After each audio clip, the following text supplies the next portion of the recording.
Dezembro de 2022, Copa do Mundo do Catar, também conhecida como a Copa das Copas, por ser considerada a mais cara da história, é isso mesmo. Ao todo, o país deve finalizar o Mundial com mais de 200 bilhões de dólares em investimentos na ampliação de transporte, hotelaria e na construção de estádios oficiais, segundo dados da Câmara do Comércio Árabe Brasileira.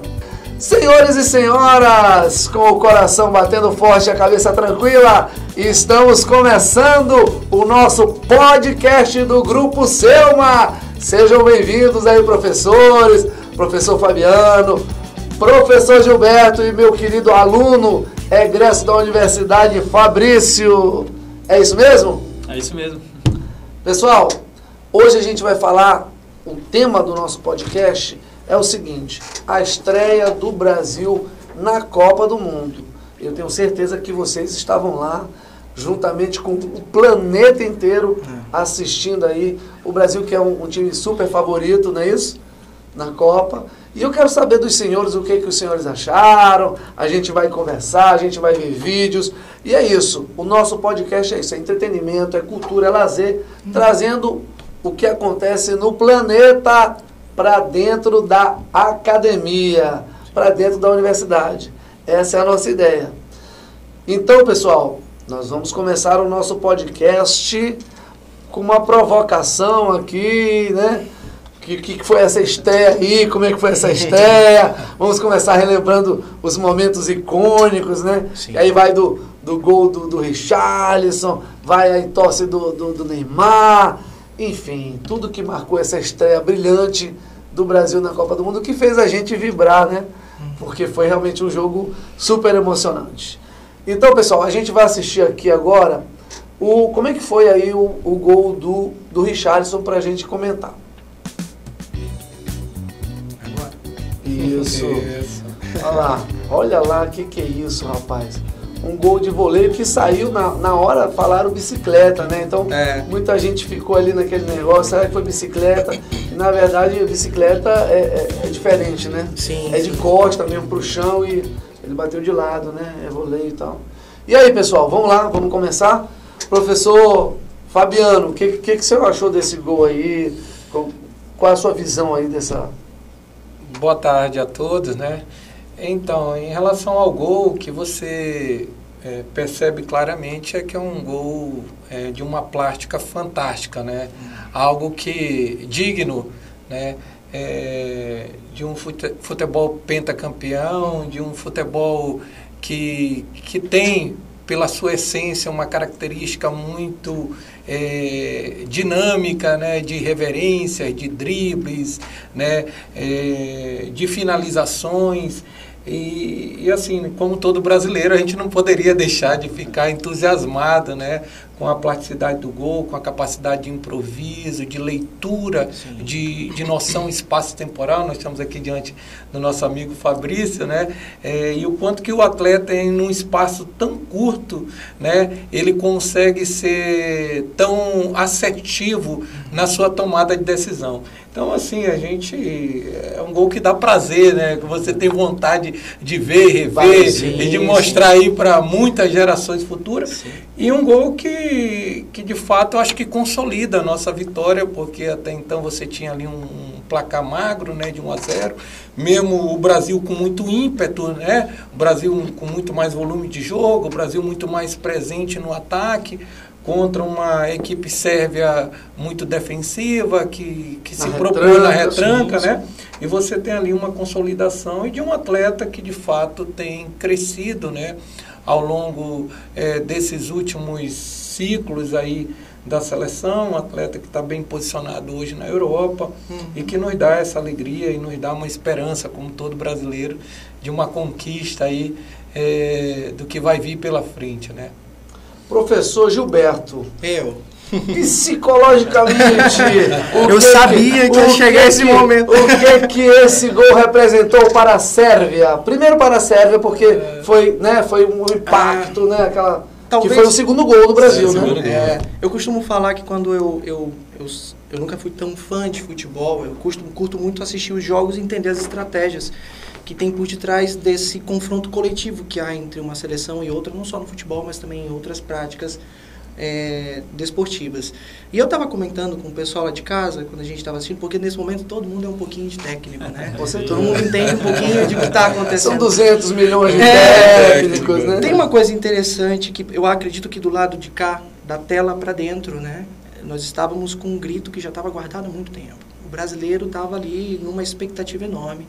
Eu acho que quando nós temos o segundo gol do Richarlison, quando nós temos esse gol que não era esperado, pegou todo mundo de surpresa. Eu lembro que eu não estava nem olhando para a televisão e de repente uma gritaria enorme para todo mundo. Para o time, para a Sérvia, foi um aviso, né? E você percebe que o time vai perdendo também o controle do jogo. Tínhamos o início de um jogo bem controlado, bem apertado. O primeiro tempo foi bem apertado. Foi tenso. Foi tenso também, né? E depois desse segundo gol a gente conseguiu edificar a vitória e a gente foi percebendo que o outro time foi perdendo. Você acha que esse segundo gol, né? O primeiro gol você tem aquele impacto, né? Sim. O segundo gol você consolida, né? Uhum. Você acha que esse segundo gol ele impactou no psicológico dos jogadores da Sérvia? Eu acho que todo gol faz um impacto no psicológico de todo mundo. Eu estou pensando muito bem, assim, passando para esse segundo jogo que tivemos agora. O primeiro gol desamarrou o time. Né? O time começou, inclusive, a fazer jogadas mais individuais. A gente viu o Vini Júnior, por exemplo, tentando brincar um pouquinho na esquerda, perdendo bola algumas vezes. O gol ele impacta na moral do jogador, né? Vai envolver questões de motivação, questões de planejamento. E aí, só para pontuar, você está falando já do segundo jogo do Brasil, né? Contra a Suíça. Isso, exatamente. Porque o jogo ele impacta no psicológico de alguém, né? Tanto do time adversário, quanto também do time que está disputando. Então, impacta muito. Esse gol do Richarlison, então, quando nós estávamos ali, eu acho que meados de 30 minutos do segundo, eu não lembro bem, o time edificou. E aí você foi percebendo que o Brasil foi tendo controle, a seleção foi tendo controle de campo. E você foi mandando no jogo, né? E você foi percebendo uma dinâmica de toque diferente, uma comunicação diferente entre a equipe. E foi muito interessante, né, ter visto isso. Fabrício, você que é preparador físico aí do Sampaio Corrêa, eu quero saber o seguinte. Sim. O Tubarão já fez algo parecido? Você já viu alguma coisa nos treinos? Me conta aí, fala aí. Na Série B a gente teve alguns gols bonitos aí com o artilheiro Poveda. Completando o que o professor Fabiano e o professor Gilberto falaram, esse é um gol totalmente atípico brasileiro, né? Do improviso, a bola subir, você fazer um voleio. Da malandragem. E sobre o impacto, isso não impactou somente a Sérvia, isso impacta todo mundo, todas as seleções. Tipo assim, opa, o Brasil chegou. Perfeito. Então, é um cartão de visitas, assim, botamos o pé na porta e... Pode ser que seja o gol mais bonito da Copa? É um Pode dos ser, candidatos, né? fortemente. Pode ser. Sem dúvida será um dos candidatos, é o gol mais bonito da Copa. Sim. Muito bem, pessoal. Vamos avançando aqui. Deixa eu ver aqui o nosso roteiro.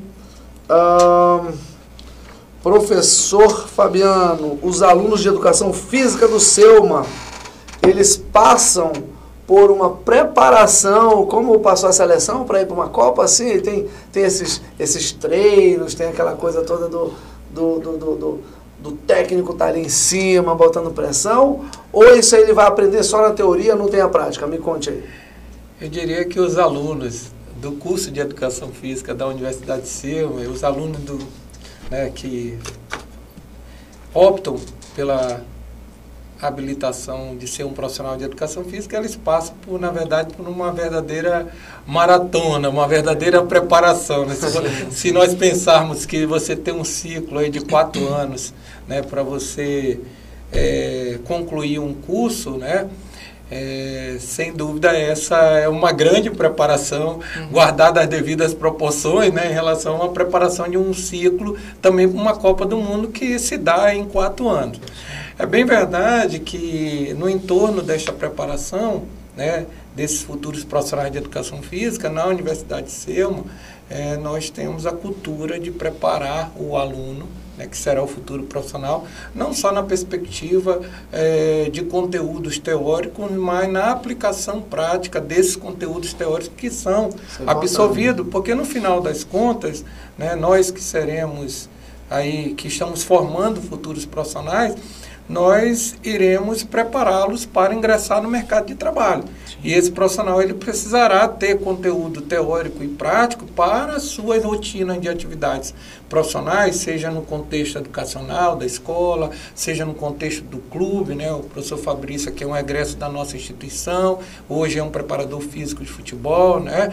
Então, demonstra o quanto valioso tem sido esse trabalho da Universidade de Selma na formação, não só dele, nós temos lá o Arlindo Júnior também, que é um egresso da casa, e muitos outros profissionais que estão muito bem posicionados nesse segmento da educação física, de modo que ao longo desse ciclo todinho, esses alunos, né, que hoje são profissionais ou futuros profissionais, passam por essa verdadeira preparação, né? É uma preparação um tanto quanto diferente, mas guardada as devidas proporções, não deixa de ser uma preparação e, coincidentemente, é uma preparação muito semelhante a que ocorre para a Copa, porque é 4 anos também o cara se formar. Então, pode dizer que o curso de Educação Física é um preparatório para uma Copa da Vida. Da vida, muito isso, bem. Muito bem.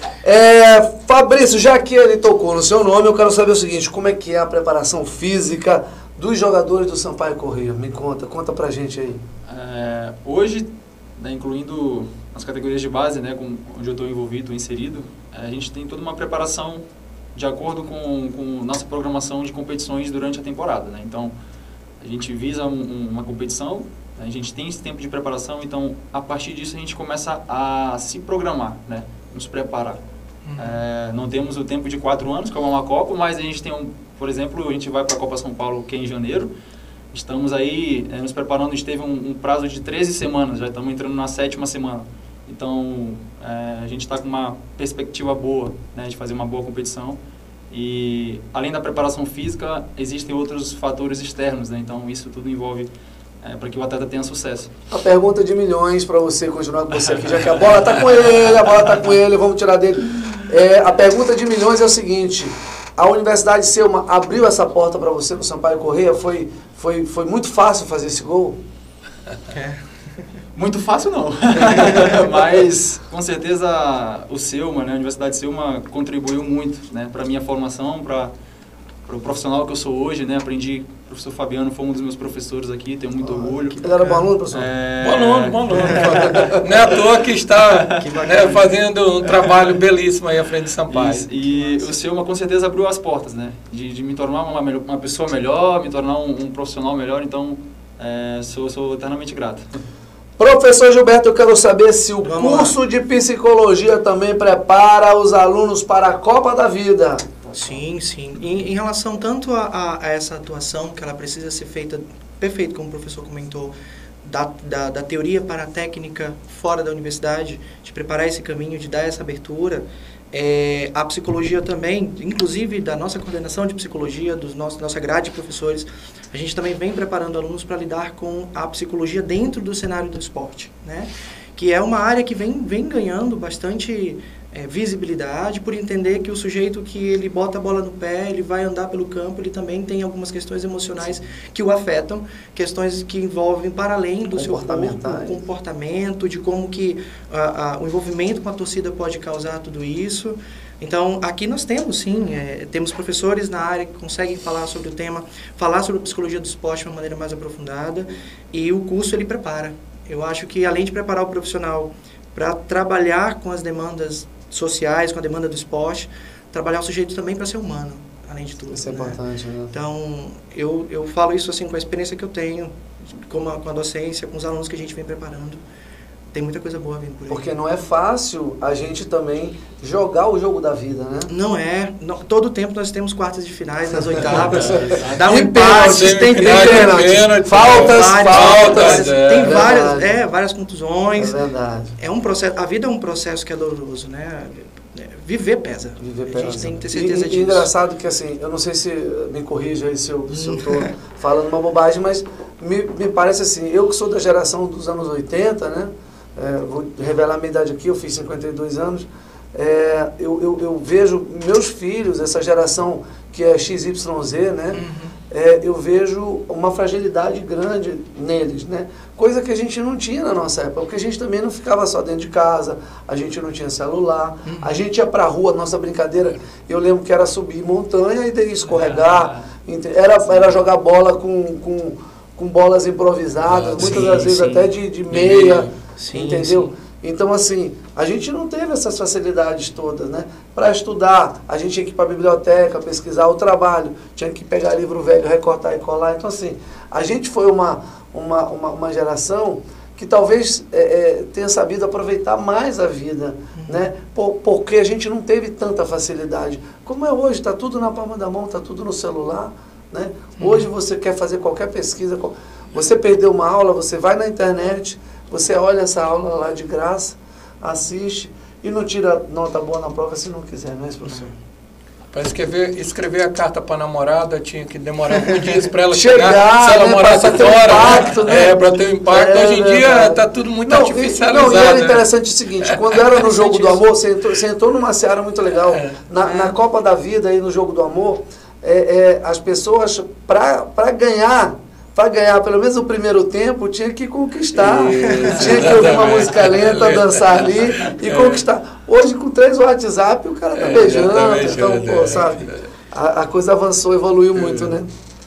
E com a licença, assim, a gente percebe isso no esporte, né? Se a gente for comparar, por exemplo, uma seleção 80 para baixo, nós tínhamos um formato diferente de jogadores como temos hoje. Hoje o jogador ele tá ali no treino, ele está postando o que ele está fazendo e está todo mundo sabendo isso, e está todo mundo sabendo o que está acontecendo. Não, e o mais legal também, professor, só para... É assim, hoje com o advento da computação, hoje você milimetra toda a tua jogada, você sabe aonde você errou, se o seu pé estava mais à frente, se tinha que estar mais atrás. Né? Então, assim, hoje a tecnologia facilitou muito a vida da gente. Sem dúvida. Perfeito.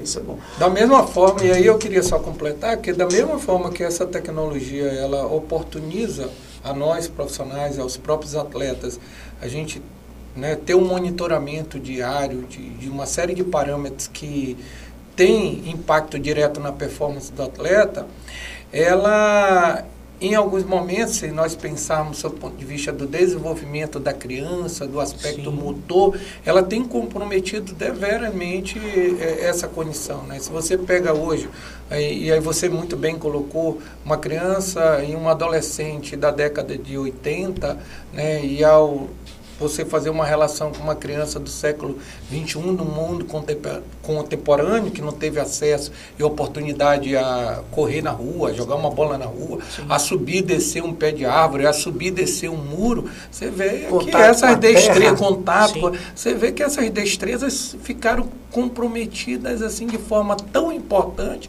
que isso impacta diretamente em algumas habilidades a serem desenvolvidas no futebol. Perfeito. Mas ainda assim, olha só que bacana, né? E parece ser um tanto quanto dicotômico isso aí. Você consegue ver, né? Olha só a riqueza que o brasileiro tem, do ponto de vista do potencial do esporte. Você consegue ainda encontrar, né, gols fantásticos como esse, devido a um improviso, a uma característica que é nossa, né? E que é nossa, é inerente ao povo. É a ginga, né? É a ginga do povo brasileiro. E muito legal isso aí. Essa conversa está muito bacana. E um ponto importante de pensar é que nós exportamos esse estilo de jogar, né?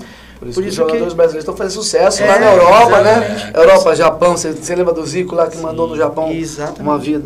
Pessoal, o papo está muito bom, está muito gostoso. Agora a gente vai aproveitar esse gancho psicológico aqui que a gente falou e a gente vai ver o segundo momento icônico desse jogo, que foi a entorse do Neymar. Olha lá. Ele virou o pé mesmo, né? Olha de outro ângulo. E ele pisou no pé do jogador. Né? E o jogador, na malandragem, prendeu o pé dele. Você viu? Que ele prende o pé. Vai passar, acho que uma terceira vez, ó. Ele prende, ó. Ele prendeu o pé, ó. Ele prendeu o pé do Neymar, ó. Aí o Neymar puxou. Quando ele puxou, ele já cai com dor, ó. Se você perceber a origem primeiro, esse pisão desequilibra ele por um mecanismo que a gente chama de lesão, Olha de lá, inversão, né? Eu sou fisioterapeuta também. Tô aqui, isso aqui é bom, tá ele tem um mecanismo de lesão bem característico de entorse de tornozelo, né? O que gerou uma lesão ligamentar. Ele pisa e logo depois que ele pisa, ele desequilibra, né? E aí ele vira, né? Que é um mecanismo clássico da lesão de entorse de tornozelo. E aí é um edema, né? Bem marcante da Não, e lesão. assim, gente, de verdade, como ser humano, como pessoa, eu acho assim, independentemente de qualquer coisa, eu acho que assim, qualquer jogador que se machuque é uma preocupação. Demais. Não é isso? Não se machuca por quê? Pois é. Então, o nosso professor, que também é fisioterapeuta, qual a sua visão disso que aconteceu, professor? Então, aquilo que nós estávamos conversando aqui, né? Você tem aí um mecanismo clássico, né, de entorse tornozelo. Existe duas Demora formas. muito para curar isso? Aí depende do grau, né?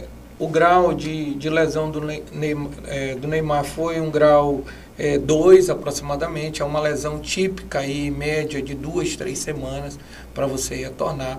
Mas é lógico, nós estamos tratando aqui de um atleta de alta performance que está fazendo tratamento intensivo.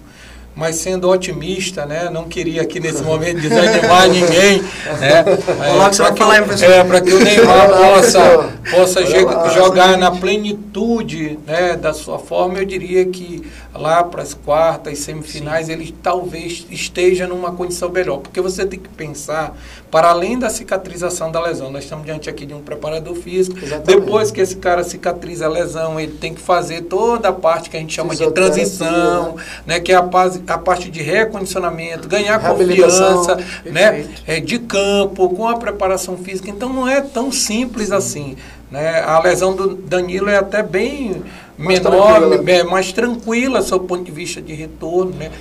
O Neymar ainda tem uma característica ainda importante, é um jogador que vai muito, né, para cima, é um jogador de muito drible, atacante, então, né? É atacante, então o contato direto com ele é muito grande, né? Então o risco de sofrer um trauma direto também durante o jogo é complicado. Uma dúvida que surgiu aqui, professor, é a questão, ele teve uma febre essa semana, eu estou acompanhando o boletim, eu estou com o boletim médico dele aqui, ele teve uma febre. Essa febre pode ter sido emocional, aí já vem para cá, ou é física mesmo? Veja bem, se você for pensar por uma condição inflamatória, qualquer quadro inflamatório, ele pode vir a gerar uma alteração sistêmica que isso impactaria no quadro febril. Nós não podemos aqui garantir uma relação de causa e efeito entre a entorse e efetivamente a condição, né, de febre que o Neymar manifestou durante a semana. Mas aí pode ter o cunho também, nós estamos aqui com o nosso amigo Gilberto, né, psicólogo, pode ter o cunho de origem emocional, pode ter o cunho de o atleta estar num quadro também aí de imunossupressão, né? Enfim, você tem uma carga, não pode só uma carga física, também, é somatizado. Né? Imagine, você somatiza, você está fora, né, de jogos importantes, daquilo que você tanto esperou na sua vida, né, Gilberto? E de repente você está ali, todo mundo jogando e você sem poder jogar em fase de recuperação na angústia. Você sabe o que vai acontecer. E ainda mais para ele que é a terceira lesão em 3 Copas. E por fora de 14, 2018 machucou. E agora, então, bem lembrado. Exato. E vem o componente que ele é emocional, né? A agressão que o Neymar vem sofrendo, ela não aconteceu só em campo, né? Ela também acontece fora, né? Então, no momento em que que nós recebemos o comunicado de que ele não participaria do último jogo, houve uma torrencial de informações. Houve assim, aquela coisa, né? Uma turma contra outra a favor. Sim, né? Como tudo nesse planeta. Né? Né? Estamos lidando com jogadores que são seres humanos, não são robôs. Né? Então afeta uma pessoa que está próxima a ele, comenta. Mas eu acho que o dele foi muito maior também pela questão de outras Copas, né, das quedas, daquela coisa que o jogador, ele é treinado para cair, ele é treinado para fazer falta, para sofrer falta e valorizar aquela falta, não é isso? Total. Então assim, eu acho que o fator psicológico, ele impacta para ele como pessoa, como ser humano, como atleta, mas ele impacta também para os torcedores, para as pessoas que torcem por ele, Sim. que enxergam nele um herói, porque nós, se você pegar a história do Brasil, a gente, desde quando o Brasil ganhou o primeiro título, em 68, não é isso? 58, né? 58. Quando o Brasil ganhou o primeiro título em 58, tinha lá o seu Tostão, o seu, né? Que eram jogadores icônicos, né? Sim, que eram heróis. Reverenciados. E aí depois passa para Pelé em 70, enfim. E assim segue, e assim né? segue. Ronaldo, Fenômeno, é muito Cafu, essa geração então, mais... assim, Isso eu acho que, do ponto de vista psicológico, pode até ser uma trincheira que pode gerar também, a longo prazo, alguns riscos para uma equipe. Porque também pensarmos que sempre vai ter um herói dá a indicar para a seleção que não há uma equipe. E isso me incomoda em um certo momento. Porque tivemos a cultura, por seleções, de indicar sempre um artilheiro herói, né? E aí vem uma pressão muito grande em cima desse jogador. O que o Neymar está sofrendo é uma pressão muito grande. Com né? certeza. Então todo mundo fala... O Neymar esteve no Trend Topics do Twitter por 3 semanas praticamente seguidas. Né? Tanto falando a respeito da recuperação, quanto falando a respeito desse afastamento que pode melhorar o desempenho da seleção. Isso é muito sério de se falar.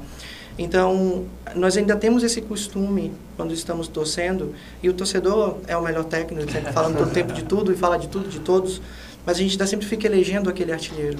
Esquece do formato da equipe, esquece de como também, para que o atacante estivesse lá na grande área, tem todo um formato de equipe que possibilita isso até lá. Então, a gente precisa treinar o olhar do lado de fora também, né? De entender que tem um ser humano que está em recuperação. O olhar humanizado das pessoas, né? Exatamente. A compaixão do ser humano, do atleta, da pessoa que não chegou ali porque é bonito, ele ralou para estar ali, sim, né? sim. E, enfim, construiu toda uma carreira, uma história para chegar Sermos ali. solidários, que estamos perdendo. Tá ali.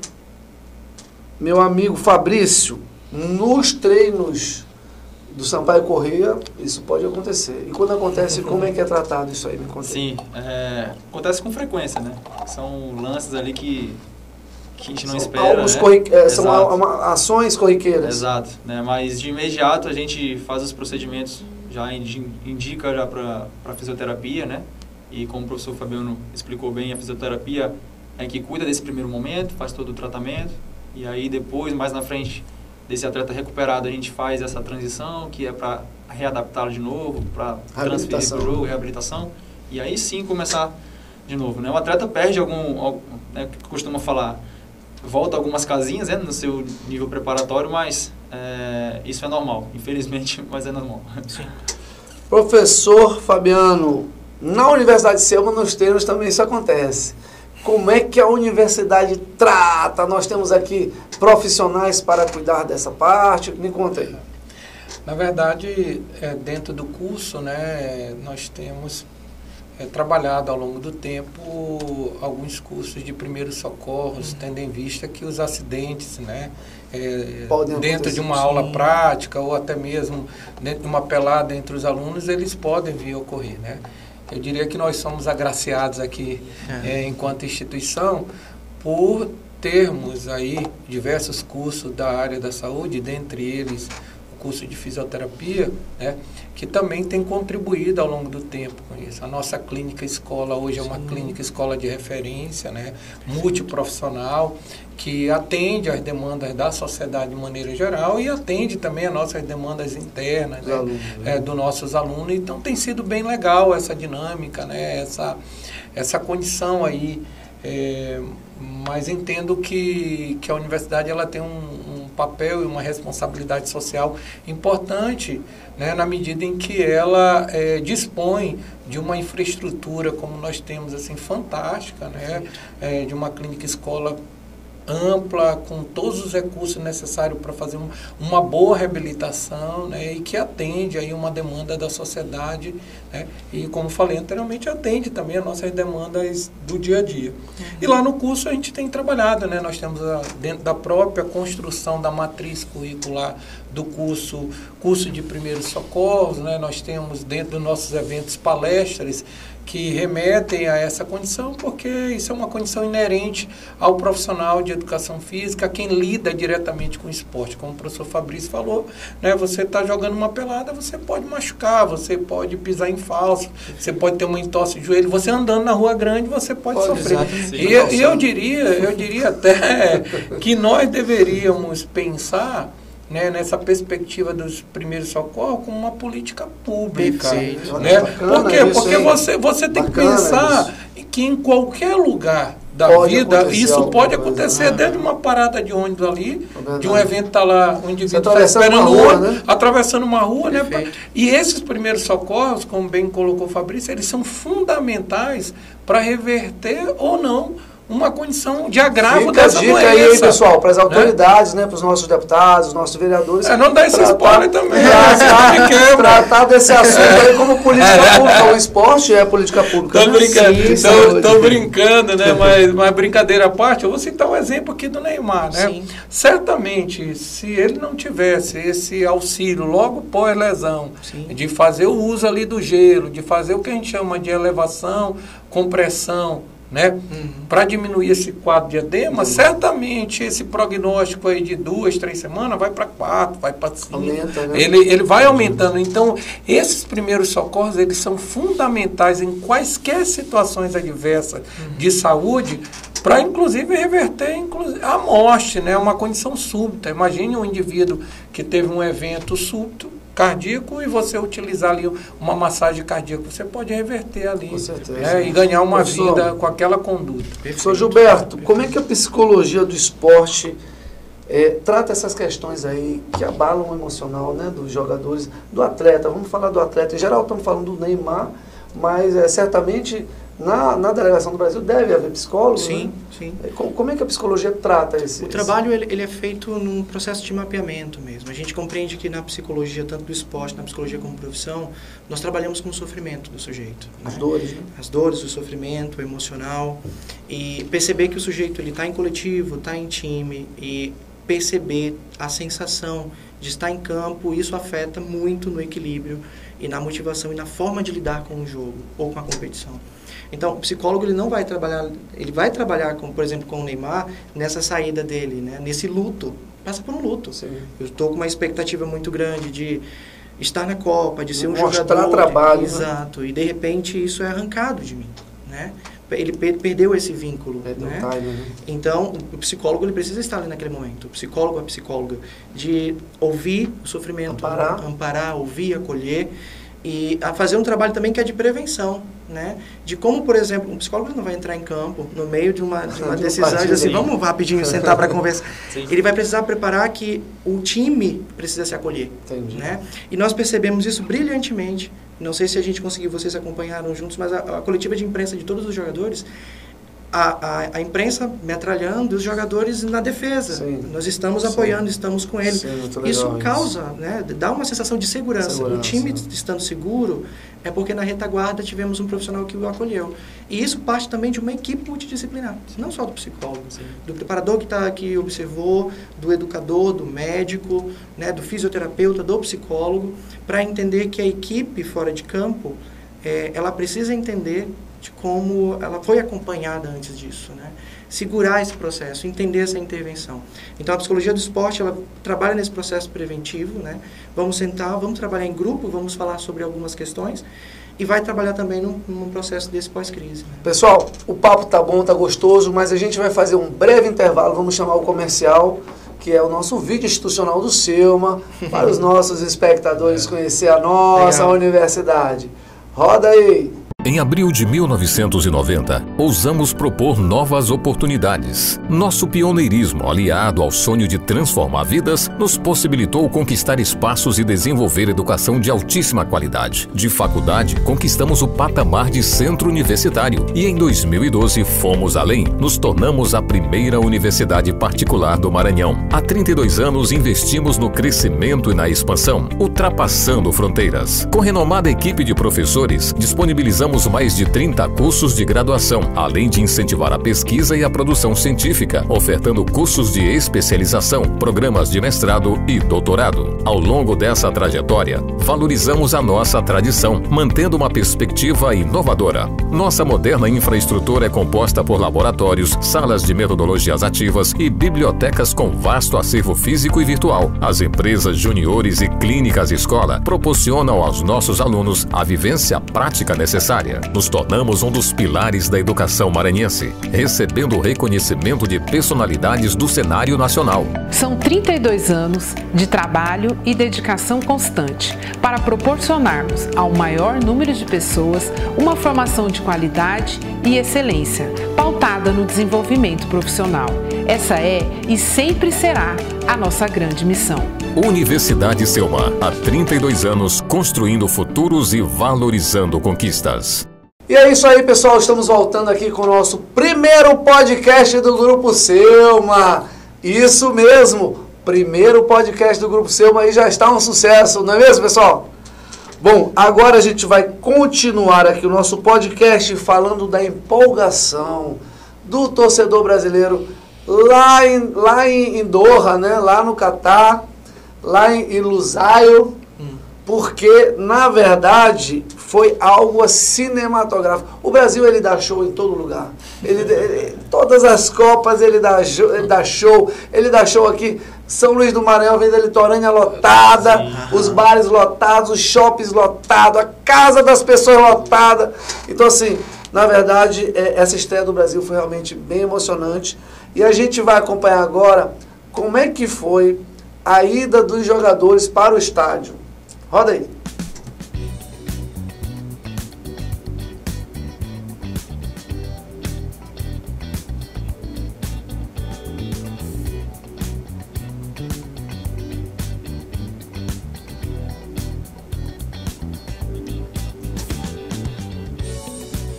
Legal.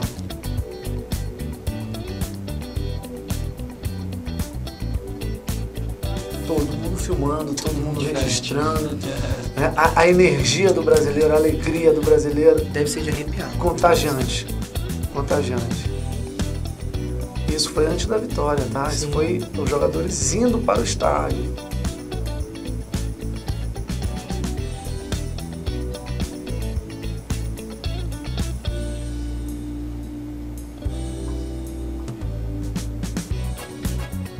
O brasileiro já é visto como um povo acolhedor, né? Povo quente. E isso contagia quem tá fora. Professor Fabiano, me explica uma coisa. No curso de Educação Física também existe essa energia, professor? Não tem como ser diferente, né? Um curso de Educação Física sem vibração, sem empolgação, sem entusiasmo, não é um curso de Educação Física. Sem falsa modéstia, eu diria que os cursos de Educação Física, eles dão vida para a universidade. Legal. Os cursos de Educação Física, eles melhoram esse ambiente São da um termômetro, né? Eles são um termômetro da universidade. Se você vai em qualquer campus universitário onde não existe o curso de Educação Física, ali falta alguma coisa, né? Se você vai num local onde existe o curso de Educação Física, você percebe uma atmosfera diferente. É um curso que tem pela sua essência essa característica da alegria, da irreverência, do acolhimento, né? Do congraçamento, né? E assim, é bem emblemático, porque essas imagens que você nos apresenta aqui, elas retratam justamente essa felicidade, né? Hora por outra, nós estamos ali no cantinho do Centro Olímpico, a turma está lá, tem uma turma jogando um dominó, né? Tem uma outra turma que está no ginásio ao mesmo tempo jogando uma pelada, tem uma outra turma que está jogando dama, tem um pessoal dentro da piscina. Olha só que bacana e que dinâmico. E isso faz com que, né, o ambiente universitário ele seja cada dia mais favorável, ele tenha mais entretenimento, ele tenha uma relação, né, de ambiência favorável e que dá prazer do aluno vir, né?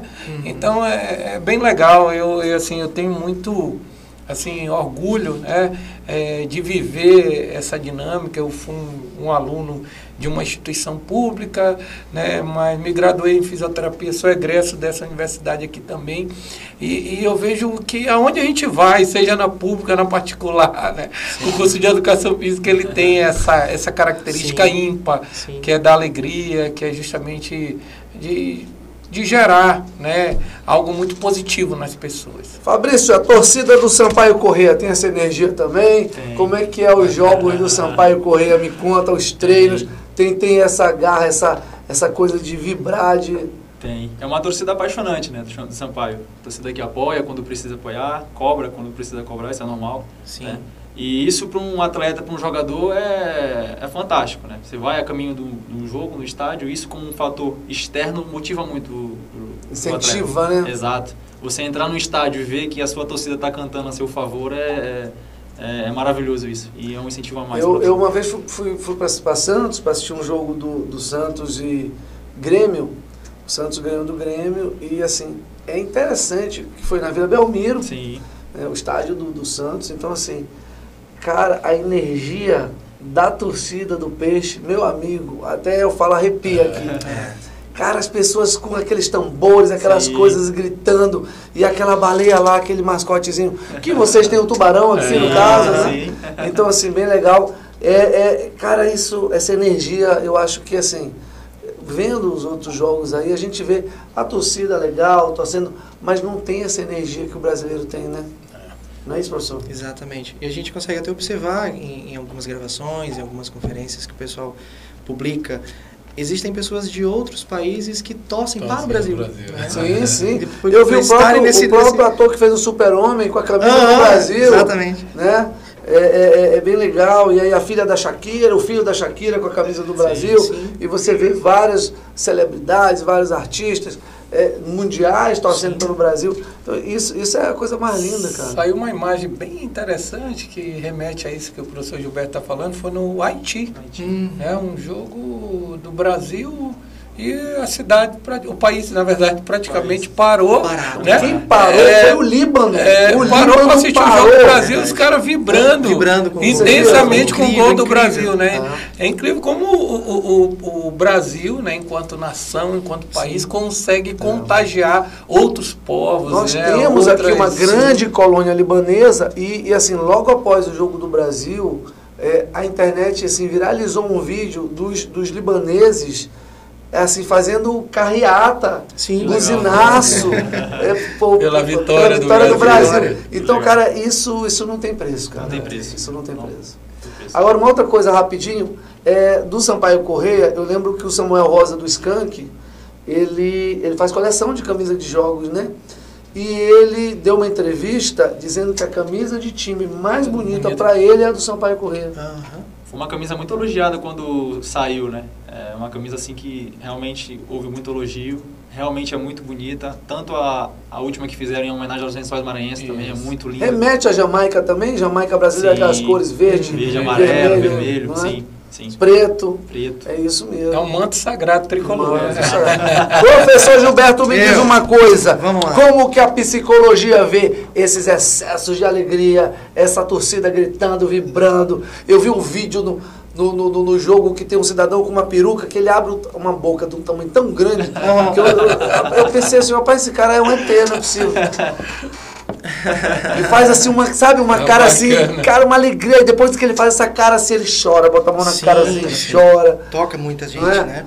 Como que a psicologia vê esses arroubos de alegria, essas coisas? É um efeito de massa, né? Estamos falando de uma expressão. Explosão de quê? De endorfina ou de adrenalina? Uma explosão total de endorfina. Estamos falando de torcedores, de pessoas que estão ali por um objetivo, torcer por um time, torcer por um lado, né? Que vão envolver histórias. Quem aqui não deve ter passado por uma história do qual um pai, um avô, o futebol participou e participa da cultura do brasileiro, né? Por isso que uma torcida brasileira, ela se distingue muito de outras torcidas, porque envolve história, né? Falando agora, por exemplo, da camisa do Sampaio, meu pai é apaixonado pelo Sampaio Corrêa.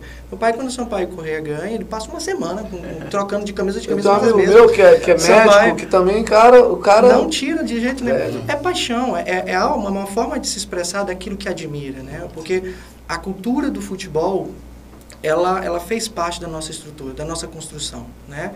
Então, você vai nos bairros daqui da cidade, ainda se tem muito isso, tem sempre o travinho ali no meio da rua. Você vai ver que pessoas... eu já atendi crianças, tá? Adolescentes que o objetivo de vida é se tornar um jogador mundial. Então, se torna realmente uma expressão de vida. Então, quando nós estamos lidando com uma Copa do Mundo... né? Estamos lidando com uma Copa do Mundo... A gente está falando que nós estamos acessando, em tempo real, a vida de várias pessoas, né?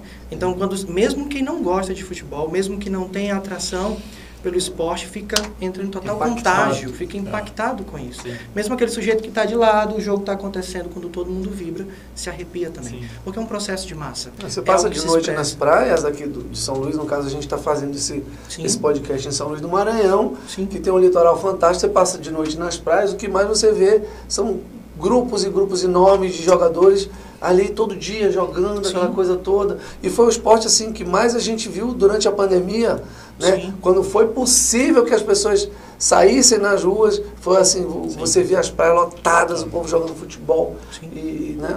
Aquela coisa que contagia. Gente, vamos agora para o nosso programa, já está chegando ao final. Tão rápido, né? Rápido, não, a gente já está aqui há quase uma hora. Nós vamos ver agora, pessoal, o último vídeo, que também é um momento icônico, né, na Copa do Mundo, que é após a vitória do Brasil, a reação dos jogadores após a vitória do Brasil.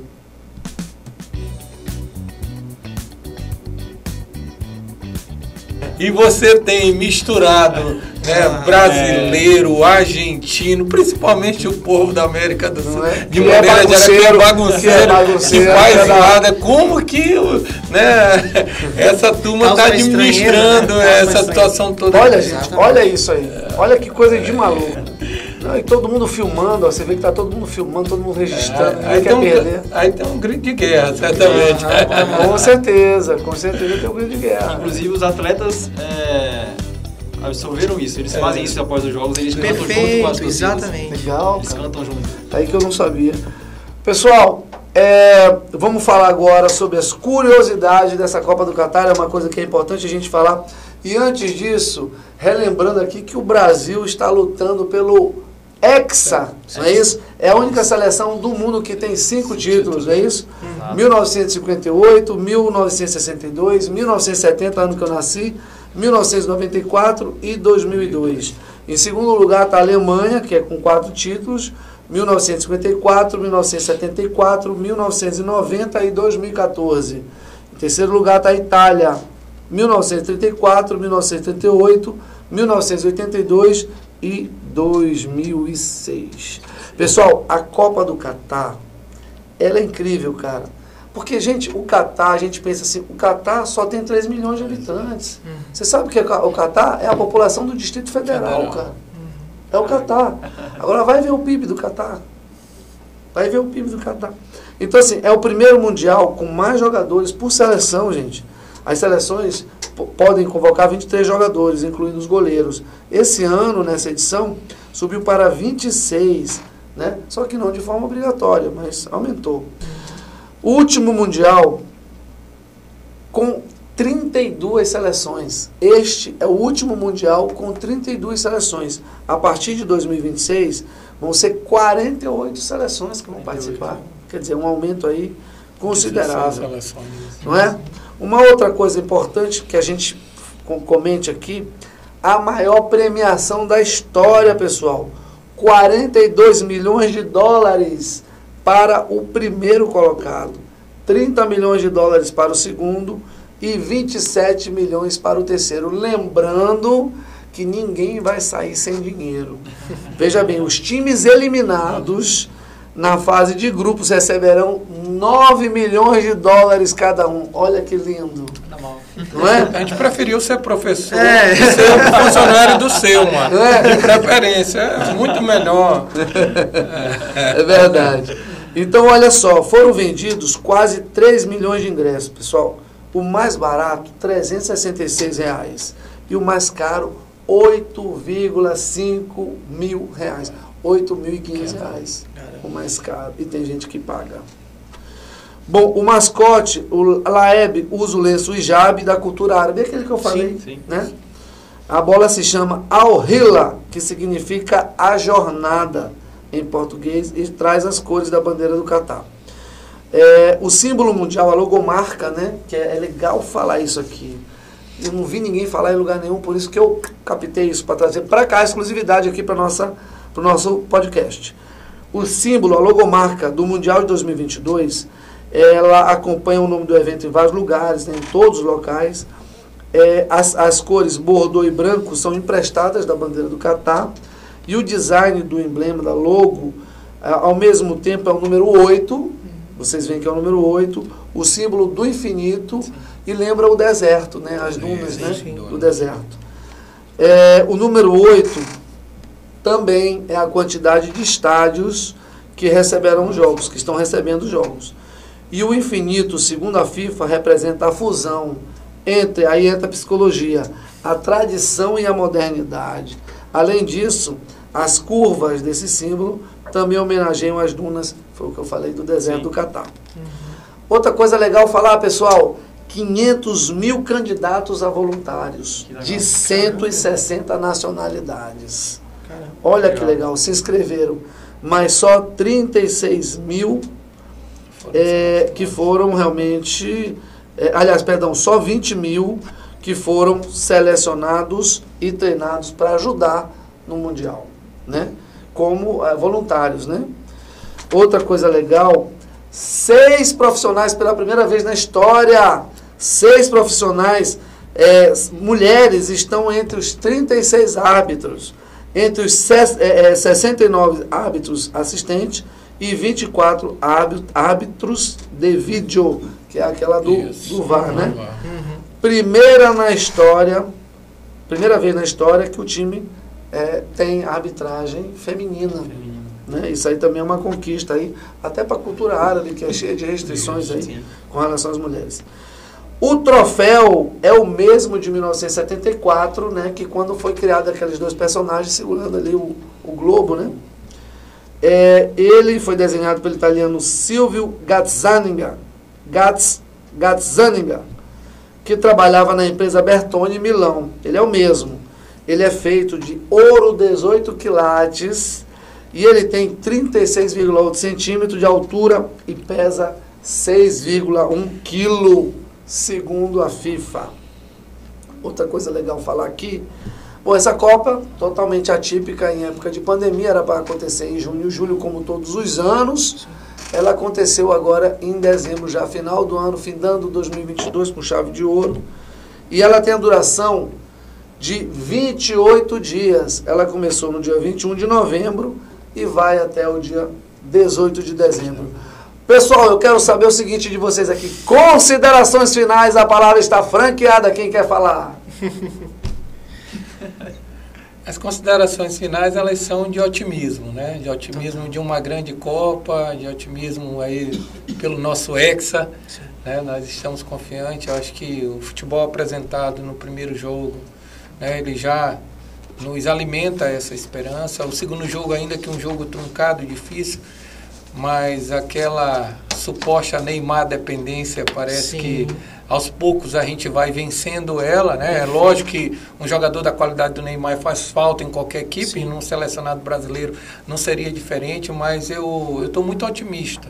Otimista porque a gente conseguiu fazer uma boa renovação, você vê jovens talentosos, né, tentando buscar um protagonismo, isso é muito legal, né, de você ver um Vini Júnior hoje, né, querendo jogar, o próprio Richards, o Pombo, enfim, muitos outros que estão ali pela primeira Copa. E eu estou com uma esperança assim, muito boa, que além de uma grande Copa, com todas essas características, né, com essa forma robusta de se pensar na estrutura de um mega evento, né, olímpico, um mega evento como uma Copa do Mundo, assim, fantástico. De modo que a gente espera já nas oitavas aí pegar um selecionado certamente mais complicado, mas eu entendo que o Brasil ele vai ganhar corpo ao longo da competição. E nós vamos chegar firme aí, né, até, se Deus quiser, a final e conquistar o tão sonhado Hexa, e vibrarmos com essa conquista importante. Eu acho que não tem nada mais valioso do que findarmos um ano, né? Com uma taça na mão, com uma taça na mão, com duas, na verdade, né? Porque tem a da cerveja e tem a taça que nós vamos ganhar. E tem a da luta vencida contra o Covid, gente. Exatamente. E tem a terceira, tem a terceira taça. Eu acho que essa é a maior de todas as graças à vacina, graças a isso. Não é isso? Fabrício, me diz uma coisa aí, você acha que tem rumo mesmo, a seleção vai ganhar? Qual é a tua expectativa? Me conta aí. Eu estou muito mais confiante do que a Copa de 2018, né? Desde a preparação, já que a comissão técnica do Tite, e na Copa de 2018 ele só teve 2 anos de preparação, né? E já nessa Copa de 2022 ele teve um ciclo completo, então ele sabe, teve os seus erros na última Copa, né? Acredito que já sabe onde que não pode errar, né? O que pode fazer. Então, eu estou muito confiante, espero que a gente consiga comemorar, né? Para mim, vai ser a minha primeira Copa que eu vejo, porque em 2002 eu era muito novinho, então não acompanhei, então... Só uma observação, Fabrício, rapidinho, com relação a isso, eu acho que, pelo que eu percebi, essa é a Copa que mais está havendo substituições de jogadores, ou não, é isso? Sim. Geralmente as pessoas ficavam, tira fulano, tira, bota, e o Galvão Bueno sempre falando, tira fulano, o que está acontecendo, seu fulano? E o técnico não tirava, né? Isso. Não tirava, os jogadores jogavam extenuados aí os 45, os 90 minutos, né? Isso. E hoje a gente já vê trocas no primeiro tempo, já vê trocas no segundo tempo. Como observação, é uma Copa totalmente atípica, porque acontece no final do ano. E para a temporada europeia, o final do ano ainda está no meio da temporada, então os atletas ainda estão mais alto nível da performance, sabe? Então eles estão tipo, no seu auge. Não é no meio do ano, que quando eles estão no final de temporada, que muitas das vezes... Exato, então é isso que ainda engrandece a competição, pelo nível de competitividade que tem, né? As equipes mais fracas hoje não existem, todo mundo no mesmo nível. E claro que as seleções que tiverem maior qualidade, isso vai sobressair. Sem falar que o nosso ciclo circadiano lá está sofrendo muita alteração. Né? O jogador que podia estar dormindo está acordado para competir. Exato. Inclusive foi o que uma das entrevistas do Charleston falou. Né? A galera está com sono. Exato. Nós tentamos se adaptar, nós tentamos nos adaptar. Até o organismo se adaptar. Fuso, né? Exatamente. Então o organismo já está, nosso organismo ele se prepara, nosso processo homeostático ele se prepara para dormir e acordar. Sim. Então um brasileiro sai daqui para lá, ele sofre, que é um processo que né? Até o corpo e se um processo de adaptação. Com as novas, né? O fuso. Sem dúvida. É complicado. Mesmo os que moram na Europa, né? Exatamente. Eles têm a diferença de fuso inerente. Em relação ao Brasil, são 6 horas, né? Exato. Mas aí em cada país que esse brasileiro ele está hoje radicado, você tem diferença ali de 3, 4, né? E isso impacta certamente na rotina, né? Professor Gilberto, haja coração? Vai ser bem complicado. A gente está... Complicado em que sentido que eu falo? Temos ganhamos uma expectativa muito grande, né? Cada jogo nós vamos alimentando ainda mais a paixão por torcer e criando uma expectativa sempre grande.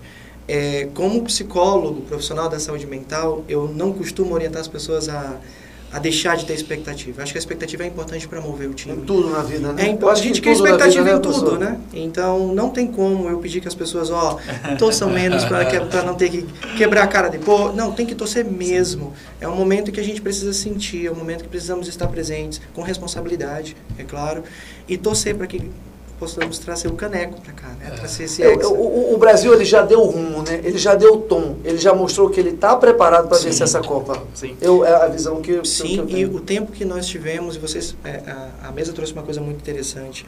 Nós, em um tempo recorde, nos reorganizamos depois de uma pandemia muito impactante. Nós estamos em pandemia, mas reorganizar mentalmente, reorganizar emocionalmente, fisicamente, financeiramente, para acompanhar uma Copa como essa, só sendo muito brasileiro. Pessoal, eu queria agradecer aqui, estamos terminando o nosso primeiro podcast do Grupo Silma.